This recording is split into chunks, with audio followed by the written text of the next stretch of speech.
Mesdames et messieurs, bonjour. Nous recevons l'homme de Dieu, le pasteur Bienvenu Matenda, pour nous répondre à quelques questions que nous avons à lui poser. Pasteur, bonjour. Bonjour, monsieur le journaliste. Pasteur, est-il vrai que l'argent ne fait pas du bonheur? Cette question, la plupart des gens me l'ont toujours posée. Est-ce que l'argent ne fait pas le bonheur? C'est trop faux. L'argent fait le bonheur. Regardez à travers la Bible, plusieurs fois dans la Bible, on nous a parlé d'Abraham, on nous parle de David, on nous parle de Jacob, on nous parle de Job. Tout ce monde-là qu'on a cité, ce sont des hommes riches. Ils avaient le moyen, ils avaient des chefs-terres, ils avaient de l'argent. Donc, c'est pour te dire tout simplement que c'est avec l'argent qu'on peut faire le bonheur. Si quelqu'un n'a pas d'argent, il ne sait pas vivre. Si on n'a pas d'argent, on ne sait pas acheter des médicaments. Si on n'a pas d'argent, on ne sait pas se faire beaucoup d'amis. La plupart des gens qui ont des amis, c'est parce qu'ils ont l'argent. Si tu n'as pas d'amis, tu n'auras pas. Si tu n'as pas d'argent, tu n'auras pas d'amis. Et pour te marier, il faut avoir de l'argent. Pour avoir des amis, il faut avoir de l'argent.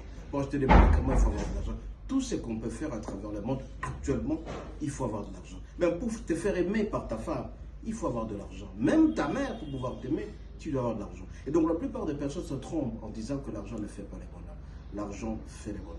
À travers l'argent, tu peux acheter beaucoup de choses. Alors si on te pose la question entre un ami et l'argent, il faut choisir l'argent. Parce qu'avec l'argent, tu peux t'acheter beaucoup d'amis. Raison pour laquelle j'ai toujours dit à mes enfants, l'enfant doit avoir beaucoup d'argent et beaucoup de moyens. Si un homme est pauvre, la plupart des fois, il est abandonné. Dans la Bible, citez-moi un homme pauvre qui est connu. C'est lui qui a transporté le corps de Jésus. On dit que c'était un homme riche. Et donc, avec l'argent, on peut tout faire. Avec l'argent, ça peut te rendre heureux. Avec l'argent, tu peux voyager. Tu peux même acheter l'amour avec l'argent. Raison pour laquelle, ce matin, je m'adresse à quelqu'un. Celui qui pense qu'être pauvre, c'est quand même une bonne marque. Non, il faut éviter ça. Il faut travailler pour avoir de l'argent. Et la plupart des personnes, pour pouvoir se marier, ils doivent choisir aussi de bonnes personnes qui ont le moyen. Si jamais tu as de l'argent, tu vas chercher une fille qui est issue d'une famille très pauvre, qui ne pourra rien t'apporter, c'est de la merde tout simplement. Tu dois chercher qui a le moyen pour te rendre heureux. Et donc, en insistant, je dis tout simplement que l'argent fait le bonheur. Sans argent, tu ne peux rien faire.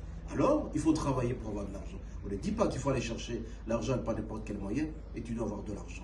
L'argent fait le bonheur. L'argent, quelqu'un te dira qu'il ne fait pas le bonheur, il se trompe. Il te trompe celui-là. Donc c'est très faux. Jeunes gens, vous devez avoir de l'argent. Vous êtes jeunes, 20, 22 ans, 25 ans, soyez millionnaires. Si vous avez beaucoup d'argent, vous allez tout faire dans votre vie, vous aurez accès à beaucoup de choses. Vous aurez accès à l'amitié, à l'argent. Même dans la famille, vous serez considéré. Beaucoup de gens qui n'ont rien n'ont jamais été considérés. Et donc, il faut avoir de l'argent, monsieur le journaliste. Merci beaucoup. Je vous en prie. Merci.